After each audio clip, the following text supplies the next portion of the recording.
আসসালাম। যারা সৌদি আরবে আসার জন্য সিদ্ধান্ত নিয়েছেন এবং আত্মীয় স্বজন দালালের কাছে পাসপোর্ট জমা দিয়েছেন, এজেন্সির কাছে পাসপোর্ট জমা দিয়েছেন, আপনাদের সকলকে উদ্দেশ্য কইরা একটি বার্তা। সৌদি আরবে যেই পরিমাণে অপহরণ চলতেছে, বাংলাদেশিদেরকে অপহরণ করতেছে। আপনি না জানেন না বুঝে একটা ট্যাক্সির মধ্যে উঠবেন, ট্যাক্সিওয়ালা আপনাকে নিয়ে অপহরণ করে মুক্তিপণ আদায় করার চেষ্টা করে। ঠিক আছে, তো এই জন্য বলি যারা সৌদি আরবে আসার জন্য প্রস্তুতি নিতেছেন, টাকা পয়সা জমা দিয়েছেন, খুব যত তাড়াতাড়ি সৌদি আরবে আসতে পারেন, কোনো সমস্যা নেই। কিন্তু হয়তোবা যেভাবে অপহরণ চলতেছে, অল্প কিছুদিনের ভিতরে এরকম নিউজ আসবো যে সৌদি আরব বাংলাদেশিদের জন্য বন্ধ। কয় বছর লেগেছে বন্ধ করবো? দুবাই যেরকম বন্ধ করছে, মালয়েশিয়া যেরকম বন্ধ করছে, ওমান যেরকম বন্ধ করছে, এরকম সৌদি আরবটারও বন্ধ করে দিব। কারণ কি, আমরা বাঙালি হয়েছে গিয়ে জাতে খারাপ।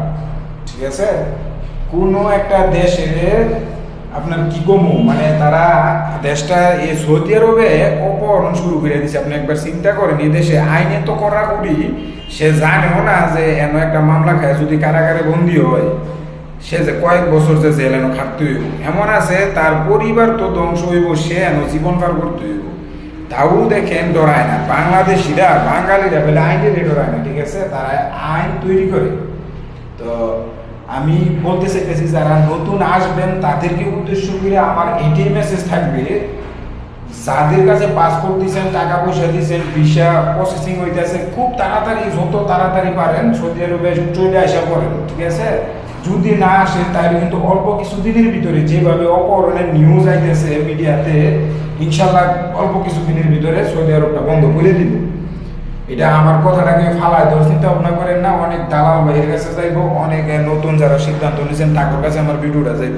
কথা কিন্তু ফালায় দেওয়ার চিন্তা ভাবনা করেন না, কথা কিন্তু একেবারেই সঠিক। যেভাবে অপহরণ চলতেছে, থানাগুলোতে মামলা হইতেছে, অপহরণের মামলা হইতেছে, নিখোঁজের মামলা হইতেছে, গাড়ি ছিনতাইয়ের মামলা হইতেছে, সবগুলির মধ্যে জড়িত বাংলাদেশিরা।